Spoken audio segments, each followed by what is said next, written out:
Welcome back to the 2017 Giant Monster Games Advent Calendar, where we go through every single deck that has been played on the channel before, going from the least popular all the way to the most popular. Today we are on deck number 4, which means we are still on the lower end of the decks, but we are starting to get into some interesting decks. This time we have a deck called Turbo Fog Mill, and if you've ever heard of Turbo Fog or Mill decks, we are just smashing those two things together. So let me explain what this deck actually does. Well, the first half of it is we have a bunch of cards like Dawn Charm, Ethereal Haze, and Holy Day, which all do the exact same thing. They are essentially fog cards. There's a card for 1 green mana, prevent all combat damage. We have a bunch of those cards in white as well, which is basically making it so our opponent can't swing in with creatures and deal damage to us, and in some cases they just can't do damage to us directly as well. So we have a bunch of ways of preventing our opponent from damaging us. So this is the Turbo Fog part of the deck where we're just play, fog. The second half is the mill engine. So we have Fraying Sanity, Jace's Erasure, and Sphinx's Tutelage. All three of these cards are milling our opponent in some way. So what a mill is, if you don't know what mill actually is where you make your opponent have no cards in their library, so when they go to draw a card, they lose the game. So we're going to try and put all of the cards in our opponent's library into their graveyard. So we do that with these three cards in a variety of different ways. Some of them are a little bit more effective than others. Well, Sphinx's Tutelage is quite effective. Fraying Sanity, once we start getting things up and running, becomes extremely effective. Jace's Eraser is just there because value and budget is really why it's there, actually. So both of these two things combined give us Turbo Fog Mill. If you want to see more about this actual deck, there is a link to the deck tech up in the top right-hand corner up there, also in the description below this video. And if you want to pick this deck up on MTGO, there is a link with the entire deck in it in the description below this video. Alright, let's get into it, looking at the gameplay video on how this deck actually plays out. Getting into it, we are playing Magic the Gathering, specifically a Turbo Fog deck, and as you guys already know this, and we are aiming to make it so our opponent doesn't get to play. I think this is not a good opening hand. It's actually a really bad opening hand. I like the fact that we have a bunch of lands. We also have a bunch of fog, but we don't have any action cards. This one doesn't. We don't have any land. We're gonna keep this. I don't. Again, that last hand was really bad. We're gonna keep this one and put you on the bottom. We're gonna try the same thing. We're gonna try it. I don't. Again, with this deck, I'm almost always really scared to go down lower than like 5 cards. Keeping a one-lander is not the end of the world, and we are on the play. This card comes into play tapped. So yeah. Anyways, carrying on with what's going on in this deck. As you guys already saw, we are playing Turbo Fog Mill, which means we're aiming to make it so our opponent can't swing in. We're playing against blue. It's like the worst possible deck we're playing against. So it might be Storm, could be a budget Storm deck, could be a Storm deck in general. So yeah, blue playing Opt early. That's a weird one. So people playing Magic, don't do this. Don't like first turn play a land, play Opt. I mean, do that on your opponent's turn. Let them guess, right? Because if he left it up, I could say, hey, he might have a Spell Pierce. Instead, I don't draw anything. So I said like, oh, he might have a Spell Pierce, right? So he might have counter spells of some sort. So, and then at my end step, then he should have actually went ahead and said, hey, and here we go, Opt. It's an instant. Do it at instant speed. Don't do it on your turn. Don't let me know that you don't have anything in your hand. Okay, and Serum Visions. You do see Serum Visions and Opt in Storm, but not as much. I feel like our opponent has the same problem we have, where we don't have Sleight of Hand. If this isn't a Storm deck, I don't know what it is. That's literally my feelings right now. If it's not a Storm deck, I don't know what it is. Don't keep a one-land hand, Adrian. Adrian, don't keep a one-land hand. Why are you keeping a one-land hand? Do one-land hands help you out at all? No, they don't. They just screw you over. Don't ever take the chance. Don't roll the die. What? Hold on. This is not Storm. This is not what a Storm deck plays. Misty Rainforest. Unless, of course, he doesn't have Steam Vents. What are we playing against? What is this? Oh, it's another dredge, another mill deck. So it's not a Storm deck. It's a dredge deck. Not a dredge deck. It's a mill deck, not a dredge deck. It's a slip of the tongue, guys. So we're playing against just good old mill, and we are We're just drawing all the good stuff, aren't we? Drawing all the good stuff. I think what we need to do, cleanup-wise, Eternal Haze, we're not going to use that. If anything, we're going to use these for a cycling cost. Don't keep a one-lander. Oh, good. I'm glad. I would not have drawn into any land anyways. That is really frustrating. Opponent is going to draw cards, though, which is nice for him. I mean, this is a good feeling for our opponent. Not such a good feeling for... I'm already salty on this one, guys. I'm like, the game is just... We are literally, like, 3 minutes into the game, and I am salty as I can get. Need to put some... Need to water that stuff down. Hey, good thing I drew a land. Good thing I drew a land. Yep, this deck is built really good. Good job on this deck, Adrian. You done good job. Good job there, bye. So we're playing against the non-budget version of our deck, by the way. Also the black-blue version of our deck, where our opponent is probably going to Fraying Sanity. Oh, look, there was our first lands. Good thing we didn't draw them. Otherwise, you know, we'd be able to do something. Oh, more stuff going. Oh, look, more lands. That's all of our lands. Nice big bunch. Big bunch of lands. Carry on, more lands. Please don't let me draw into a land. I really don't want to draw into a land right now. I would love to not draw into a land. Oh, it is a land. Okay, I don't think we can come back from this. We are so far behind on this, guys. We're so far behind. Well, let's do the erasure. Because what else are we going to do? And then ship it to our opponent's turn. And we are so dead. I'm not going to lie. We are so dead. So dead. Yes, good. He got a double hit on his Sphinx's tutelage. Okay. Well, now that we know that we're playing against another dredge deck, there's a lot of things, or not, another mill deck. I keep saying dredge because it uses graveyard. And Wheel of Fate. That's fun. So, opponent. This could be interesting. Here's something you don't see every day. Okay, well, that's a thing. I need to hit these always yield. Yes. Yes. Hold on, can I go always? I can't. I can't go always yes. So yes. Yes. Yes. I think he mills us more. Oh no, we're still down to 13 cards. This should be always yes. Always yield. At least we drew into a better hand. Theoretically. So our opponent's down to 27 or 29. We're at more than that. If we Sphinx's tutelage, we might be able to go to a draw. I think that's what we do. I think we play Sphinx's tutelage as well. And ship it to our opponent's turn. If they try and Wheel of Fate again, then that's going to be very, very, very bad for them.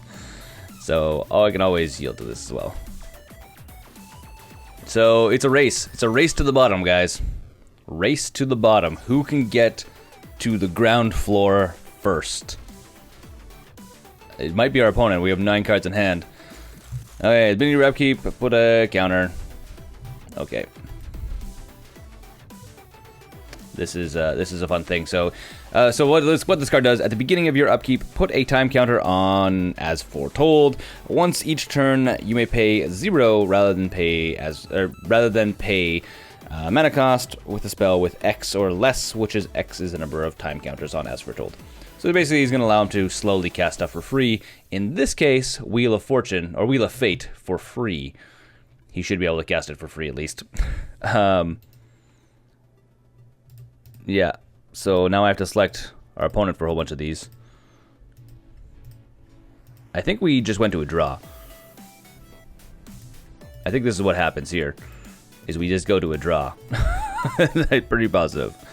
Because I think we're both about to mill ourselves at the same speed. I wonder, do we draw, or does our opponent win because their stuff happens first? This is always yield as well. So we go down to 2. Put in the graveyard from everybody, shuffle into.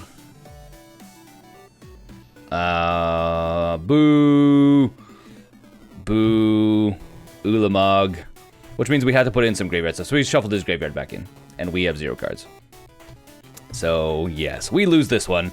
Because he obviously has the shuffle stuff into your deck. Into your deck thing. This is a super funny thing. I wouldn't mind putting this into this mill deck. Super funny. Wheel of Fate and this guy. Super funny. Begin sideboard. Okay, so if we're going to play against this deck, we need to do some certain things. For starters, we need to put in Tormod scripts. There's no way around that. We can take out all of these. They don't need to be in here. I almost think as well, because Sphinx's tutelage is target player, right? Whenever you draw a card, target opponent. Yeah, so Winter's Orb. Because we can't be the target, we have hexproof, so that'll prevent us from dying so much. And I'm really tempted to negate a bunch of stuff as well. So, Winter Orb. Whoop, you guys can move over here. We can take out more stuff. Angel Song. Dawn Charm, is that draws us a card, right? No, turn target creature. Counter target spell targets you. Okay, so all of these. Angel Song. Angel Song might come back in because it allows us to cycle, but I'm pretty sure we're going to take it out. Oblivion Ring, we can get rid of his mill engine. Forsake the Worldly, also get rid of his mill engine. And we still need to put more cards back in because we've taken out a lot. We're basically completely transforming our deck at this point. And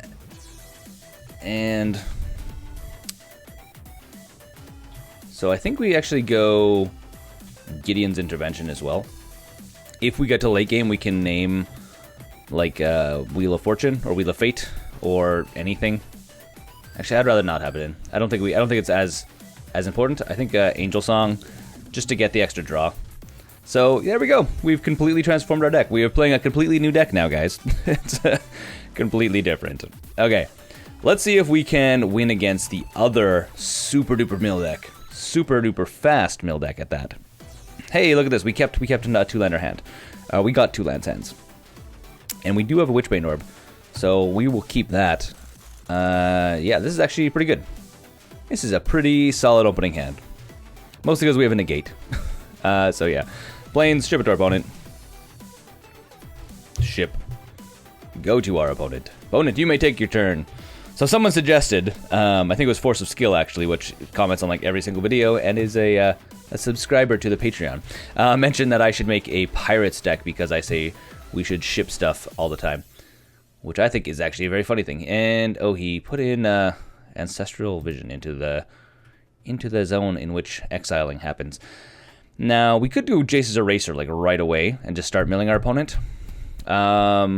Which might be a good idea. The big thing as well is we...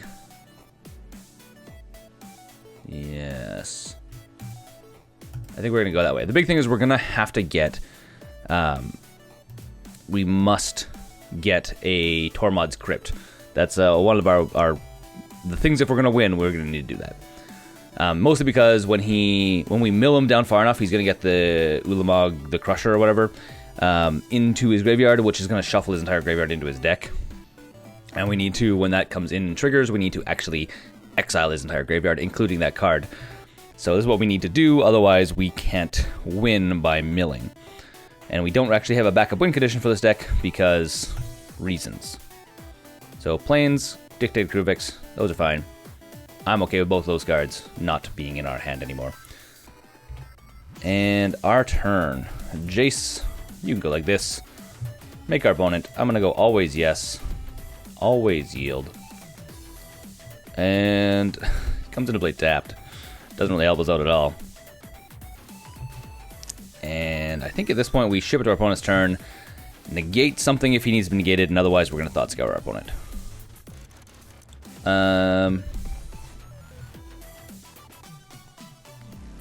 Has it already been 3 turns? Oh no, so it's suspend 4. So it should still be suspended with 1 counter on it. 2 counters on it, okay. So our opponent cracking Misty Rainforest, digging up something, thinning out their library a little bit, and getting black mana. We're going to negate this. You are a more aggressive mill deck than we are, so I would rather you not be milling us. I would rather mill you. Always, I wish you could just always select your opponent. Always select someone else. Now, at this point, I think we just throw Witchbane Orb. Our opponent's tapped out. Can't target us anymore. Hold on. When it comes to the battlefield, destroy all curses. Okay, yeah, sure. So we destroy all curses. We now have hexproof, which is good. Because at this point, we don't really care if our opponent now casts Sphinx's Tutelage or anything like this. Okay, as we're told, this is what's going to allow him to cycle his hand pretty fast. So he can't target us, which is good. And is this target player? Oh, he doesn't have one of these, though. Okay. Okay, so Restore Balance is each player chooses a number of lands he or she controls. Sacrifice the rest. Players choose creatures and discard. Okay. Okay, that's neat. So he has 3 lands, so we have to get rid of one of our lands. I think we get to get rid of the Ghost Quarter. I think that's what we do. Choose 3 lands you control. Oh, 3 lands we control. So I think we go... Actually, we don't need the plains. There's literally nothing we need the plains for. So in case he has a backup plan of swinging for damage, we're going to keep the Ghost Quarter. Just to be safe. I think there's not a single white card right now in our deck that we need white for. And we have 2 white right here, so no point in keeping the white. Keeping Ghost Quarter and potentially blowing up land is probably a better bet. Okay, going to our turn. Jace is Eraser, our opponent. I guess we just Fraying Sanity? Or Sphinx's Tutelage. Fraying Sanity is a little bit faster. They're both really good, technically. I think we're going to go with Fraying Sanity. Yeah. Ship it to our opponent's turn. Again, we need a Tormod script. We need a Tormod script. So our opponent is going to... Oh, he's going to cast Ancestral... Oh, he's putting a counter. And now he's going to cast Ancestral Vision. So he's going to get a whole bunch of cards. 3 to be exact. Which is nice. I mean, Ancestral Vision is a nice card. I do enjoy playing with it whenever I am playing with it. Because playing cards is fun. Opt. That's what we need. We need to draw. We need to draw right now. Because we need a Tormod script. We have 3 of them in the deck.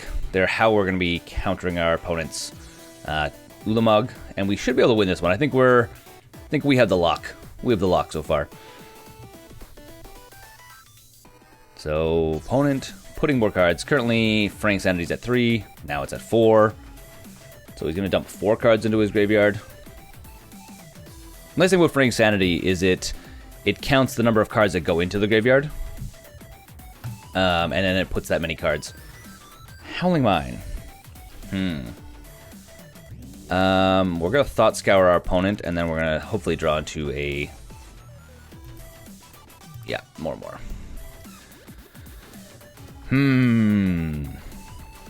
We have a negate, which is fun. The problem is I'm going to play the Howling Mine, because what we really need to do at this point is oh, there goes Ulamog. So we shuffled it. He's fine. Always yield to these things. Always yield to this thing as well. What we need to do is we need to get a Tormod script. So we have a really good mill engine right now. We're going to mill our opponent really quick.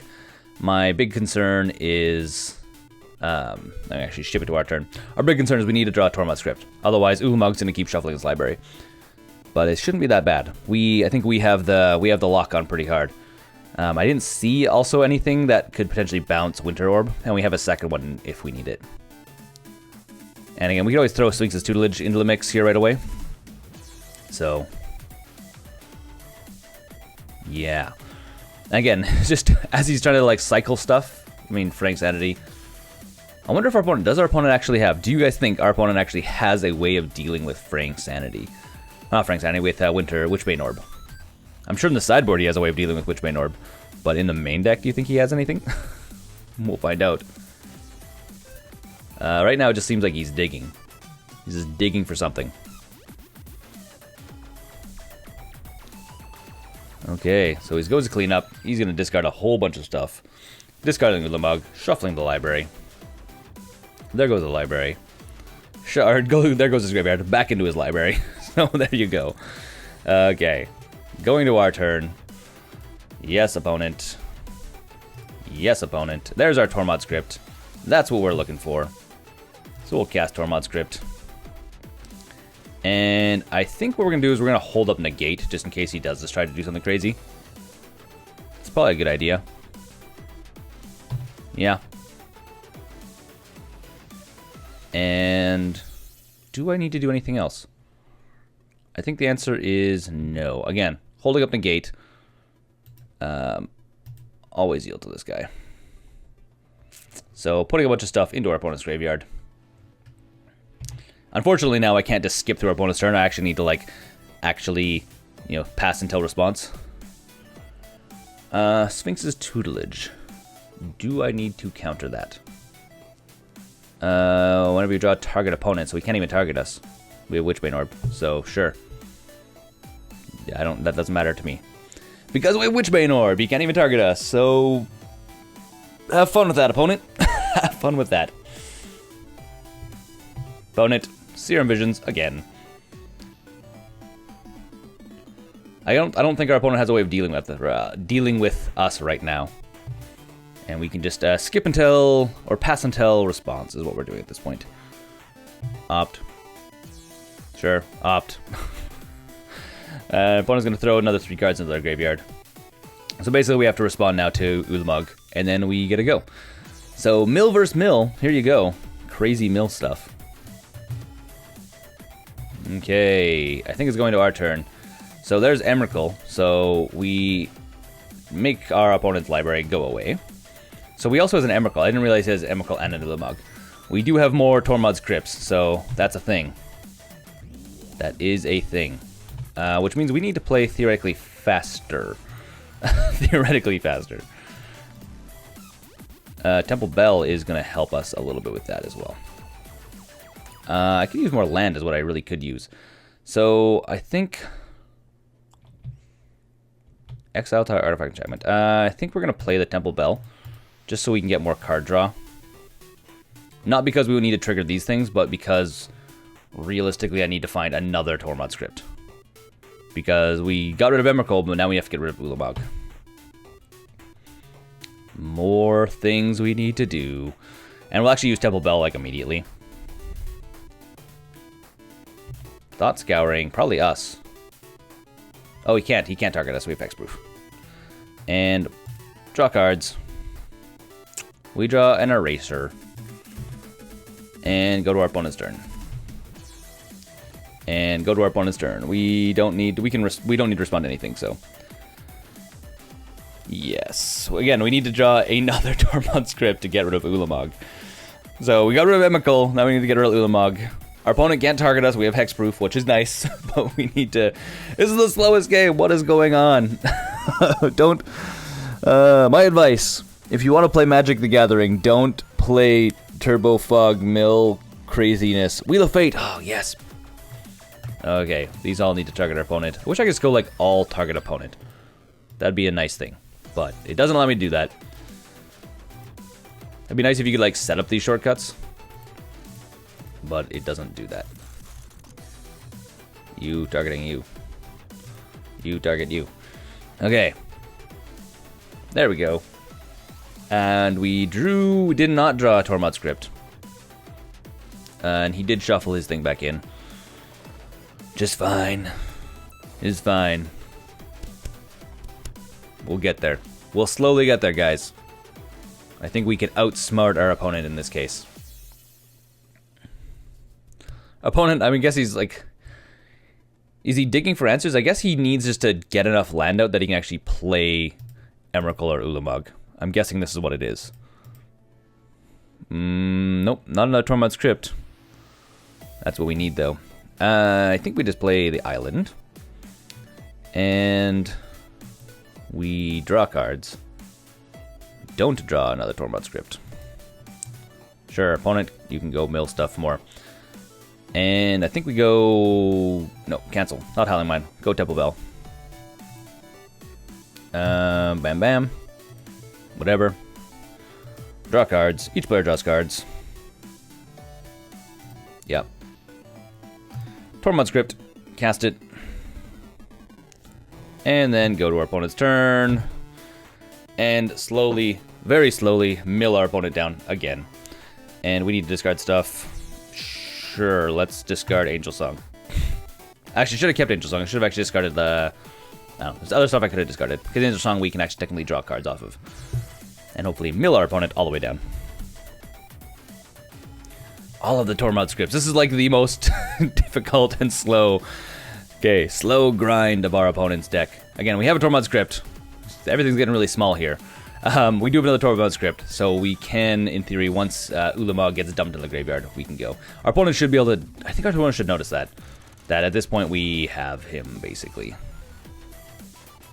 Or I assume we'd have him. I mean, what's the other backup plan now? Because we can mill him pretty darn fast, especially as soon as he starts playing stuff. And we'll probably throw a Sphinx's Tutelage down next turn, which then will mill even faster.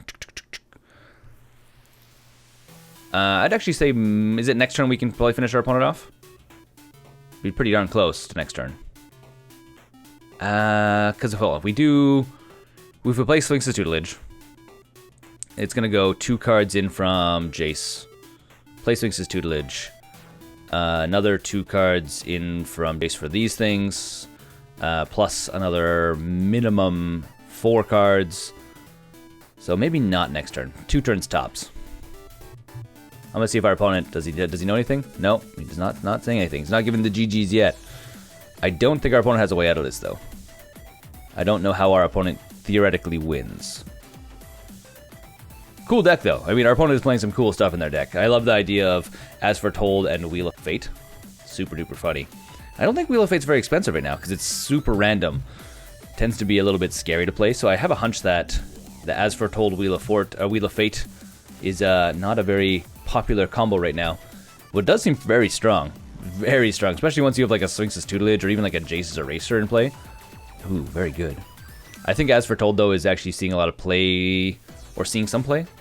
I think. I don't know. I'll have to look it up because I don't really know. And is our opponent doing the math? GG? Question mark. Waiting on our opponent at this point. So this is it's very funny. I mean, it's kind of funny to see that like our deck went from Turbofog Mill to what is this? Mill Control, I guess. Sort of. Very big, huge change. Like, I mean, it pulled out. I probably put in 10 cards, so 10 card swing is huge in a deck. It's a lot. It's something you don't see very often, but it is something that can happen when you are playing against a correct deck. Again, like we have a ton of Turbo Fog stuff, and if we're not playing against that, against a deck that has creatures where we just don't need the fog, we're just like take all of it out, put in other stuff that is better. Put in other stuff that's more useful, really, not necessarily better, but just more useful against non-creature based decks. The thing is, there's a lot of creature based decks out there, so the fog is usually a good thing. But otherwise, stuff like Negate. Like, I mean, if you're going against like Ad Nauseam, pull out all of the fog. You put in Negates, you put in Tormod's Crypts, you put in a bunch of other stuff. Actually, you don't need to put Tormod's Crypts for Ad Nauseam, because Ad Nauseam doesn't use their graveyard. Maybe not so much. I'm assuming our opponent has salted out and realize that with another Tormod's Crypt, they can't win. And their unbreakable mill combo is being broken now by other mill deck. So, mill versus mill, mirror mill. We are about to win game 2. But mind you, they won the first one. I don't know where they went. I'm not sure what happened. Apparently our opponent has decided to scoop. Don't really want to make this into a storytime video, but I guess it is turning into a storytime video. Which, I mean, they happen. That was a recent, I did a storytime videos like a couple days ago. So, more storytime videos. Advent calendar storytime. Who would have guessed? This is a very special thing. So, for the Advent calendar, so far, we're on day 4 at this point. I want to know from you guys, seeing as we're doing storytime now. I want to know from you guys, what do you guys think are the next decks? So, like, what do you think the most popular decks are going to be? So I'm just interested to see how close you guys can guess to what the most popular decks were. And so far, have you been surprised by the decks that have been come out already? Because there's only been 4. So first of all, one we did was Pilla, and then we did, the second one was Aura Hexproof or Boggles, which I totally agree with that. Boggles is a very competitive deck, but I hate playing Boggles. It's just, I hate playing a deck that is uninteractive. Like even this deck is not interactive, but it is more interactive for me than Boggles.